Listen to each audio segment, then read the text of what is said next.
3 tips for painful relationship experiences. Love really hurts sometimes. In fact, I'm willing to bet that there's not a single woman out there who hasn't been hurt by love. So how do we deal with it? How do we deal with all those times we've been hurt by love? Do we forget about it? Do we go to therapy for it? Or do we continue to bring our pain into each and every new relationship? We start out getting hurt by love at a very young age. When, as teenagers, we start having feelings for boys and hiding our crushes with blushing smiles, we're acutely sensitive as to whether the boys we like feel the same way back. Teenagers can be cruel. The most popular boy in school may not know that we exist, but that's better than confessing our feelings and hearing him laugh in our face. As we grow older, we find out that our adult lovers may be more tactful, but their rejection doesn't hurt any less. In my work with Meet Your Sweet, I often hear stories about partners who are trapped in a cycle of hurting one another,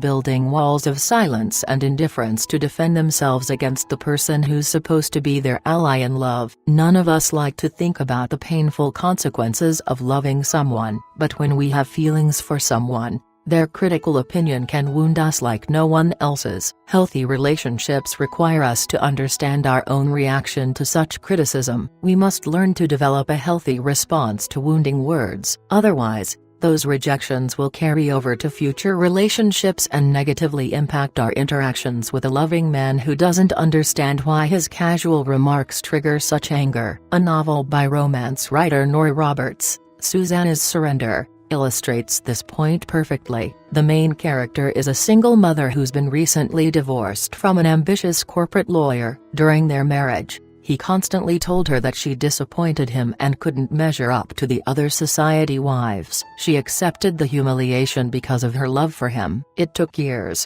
and his infidelity, before she could recognize what their marriage was doing to the children and her self-esteem, and escape. We'd all like to believe that we could leave a bad relationship or marriage behind if it happened to us, and never think about it again. We'd like to think that we will know enough not to make the same mistake again. But often that's just wishful thinking. We all develop habitual patterns of reacting to abuse or rejection, and these instincts often continue to kick in, whether or not they're merited. In Robert's novel, the main character learns to grow out of her past through the healing love of a man who shows her just how much he needs, wants, and admires her. But not all of us are that lucky. We don't leave the past behind every time we enter a new relationship. Every new relationship is affected by the ghosts of past relationships, yours and his. Sadly, what sticks with us most about past relationships are often the parts we disliked or that hurt us the most. For example, I still remember the guy who told me that everything about me was perfect, except for my personality. I remember the boyfriend who told me that obviously I didn't look like a model. Both were men I cared for deeply, and those critical comments stuck with me longer than all the loving compliments they'd given me. If I review my relationship history, those painful incidents are anomalies. Almost all my lovers have been loving, complimentary, and appreciative. But I cannot remember any compliments as clearly as I remember those 2 criticisms. I'm not unique. Studies have shown that negative experiences are better remembered than positive experiences. When an experience carries a strong emotional charge, we remember it more vividly. When someone says something that hurts us in a powerful way, it sticks in our memory in a way all the I love yous in the world cannot. So what do we do about it? Tip number 1. Say something. First of all, don't accept hurtful criticism or abuse in silence. If you can tell your partner that you felt hurt by his comment in a calm,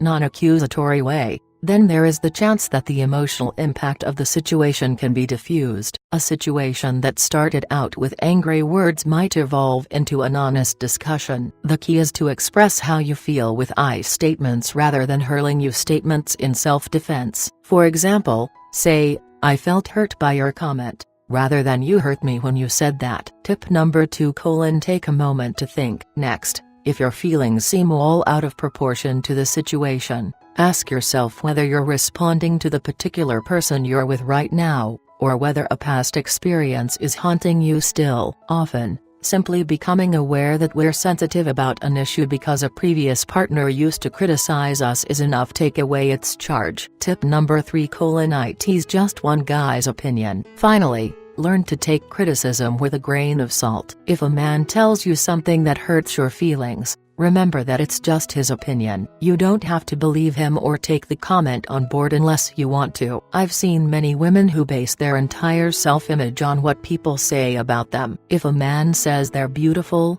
they feel beautiful. If a man says they're ugly, they feel ugly. One of the most important things you can do for yourself is learn to value and accept yourself just as you are. If you feel good about yourself, nothing anyone says can ever truly affect you. It is okay if you don't look like a model or aren't perfectly compatible with someone else's idea of the perfect woman. You're you. And that's all you need to be for the right man. Well, that's all for now. I'd love for you to share your thoughts and experiences in the comments below. If you would like any further advice, click the link below. All the best in life and love. Thank you.